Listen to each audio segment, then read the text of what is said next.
دوستو، پشتون قوم اپنے اسلاف اور بزرگوں سے محبت اور عقیدت ضرور رکھتی ہے، لیکن ان کے بارے میں جاننے اور ان کی زندگی اور کردار کو محفوظ کرنے کے لیے کوشش نہیں کرتی۔ اس چینل پر عظیم پٹھان شخصیات سیریز ایسی ہی ایک کوشش ہے جس میں پشتون شخصیات کے فن، کردار اور کارناموں پر تفصیلی ویڈیوز بنا کر آپ کی خدمت میں پیش کرتے ہیں، اور اردو زبان میں ویڈیو بنانے کا مقصد صرف یہ ہے کہ پشتونوں کے علاوہ دوسرے لوگ بھی پشتونوں کے کارناموں کے بارے میں جان سکیں۔ یہ ویڈیو عظیم پشتون اسکالر، مذہبی رہنما، جمعیت علماء اسلام کے مشہور سیاستدان اور مقرر مولانا محمد امیر بجلی گر صاحب کے بارے میں ہے، جنہیں اپنی صاحب گوئی، بے باکی اور مذہبی تقریروں کی بدولت دنیا بھر میں شہرت حاصل ہے۔ آپ کو بجلی گر ملا اور مولانا بجلی گر صاحب کے ناموں سے شہرت حاصل ہے۔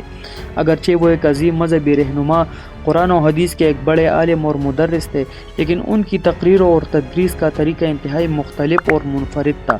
وہ انتہائی مزاحیہ انداز میں بڑے مطلب کی بات کہا کرتے تھے اور حاضرین اور ناظرین کو گالیاں بھی نکالتے تھے، لیکن ان کی بات کا کبھی کسی نے برا نہیں منایا، بلکہ دور دور سے لوگ ان کی تقریر سننے اور انہیں ایک نظر دیکھنے کے لیے آتے تھے۔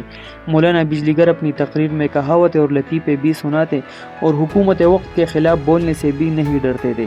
اپنی صاحب گوئی اور بے باکی اور حکومت کی پالیسیوں کو تنقید بنانے کی بدولت وہ 4 بار جیل بھی گئے، لیکن صاحب گوئی کا دامن ہاتھ سے نہیں چھوڑا، اور ذوالفقار علی بھٹو، جنرل ضیاء الحق اور بے نظیر کی حکومتوں کے خلاف بولنے کی بدولت انہیں کئی مشکلات کا سامنا کرنا پڑا۔ مولانا محمد امیر بجلی گر صاحب 1927 میں درہ دم خیل میں پشتون قبیلے افریدی خاندان میں پیدا ہوئے۔ گاؤں میں پشتونوں کی روایتی دشمنی اور اختلافات کی بدولت آپ پشاور تشریف لائے۔ 1950 میں پشاور کے مشہور مدرسے جامعہ دارالعلوم سرحد میں مذہبی تعلیم شروع کی۔ وہ ایک ذہین اور بہترین شاگرد ثابت ہوئے اور قرآن و حدیث کی بہترین تعلیم سے آراستہ ہوئے، اور اسی مدرسے میں مدرس کی حیثیت سے ہزاروں شاگردوں کی بہترین تربیت بھی کی۔ ان کا نام بجلی گر ملا کیسے پڑا؟ یہ سوال اکثر پشتونوں کے ذہن میں ضرور آتا ہے۔ اس کی اصل وجہ یہ ہے کہ پشاور میں بانا ماڑی یعنی بالا ماڑی میں اسٹیشن گریڈ یعنی بجلی گر کے نزدیک ایک مسجد میں آپ مولانا کی حیثیت سے نماز پڑھاتے تھے اور لوگوں کو قرآن و حدیث کی تعلیم دیتے تھے۔ اس لیے اس بجلی گر مسجد کی بدولت آپ بجلی گر ملا کے نام سے مشہور ہو گئے۔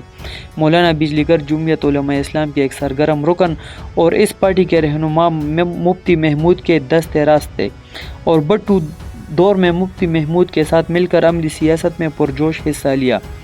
وہ 1969 میں صوبے کے سطح پر جمعیت علماء اسلام کے نائب امیر بھی بنے۔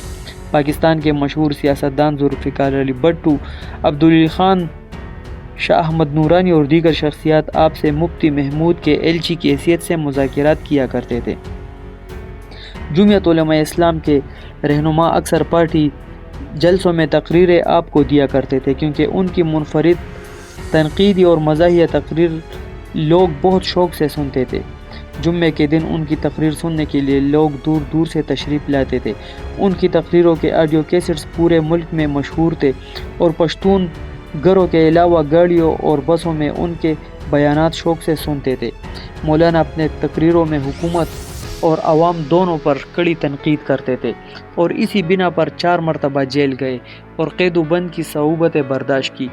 1993 میں مفتی محمود کے بیٹے اور جمعیت علماء اسلام کے رہنما مولانا فضل الرحمان کو بھی بے نظیر حکومت کی حمایت پر کڑی تنقید کا نشانہ بنایا۔ مولانا افغانستان میں طالبان حکومت کے زبردست حامی تھے اور مغربی حکومت اور پالیسیوں پر سخت تنقید کرتے تھے۔ قومی اسمبلی میں خواتین سیاستدانوں کی آمد کے بعد انہوں نے سیاست میں حصہ لینے سے انکار کیا۔ مولانا محمد امیر بجلی گر صاحب 85 برس کی عمر میں 30 دسمبر 2012 کو اس جہان پانی سے رخصت ہوئے۔ آپ کی نماز جنازہ قیوم اسٹیڈیم میں ہزاروں لوگوں نے ادا کی۔ اپنی صاحب گوئی اور بے باک طبیعت کی بدولت وہ اب تک پشتونوں کے دلوں میں زندہ ہے۔ دوستو، اس طرح کی معلوماتی ویڈیوز کے لیے چینل کو ضرور سبسکرائب کریں، اور اگر ویڈیو پسند آ گئی ہو تو پلیز ویڈیو کو ضرور لائک کریں۔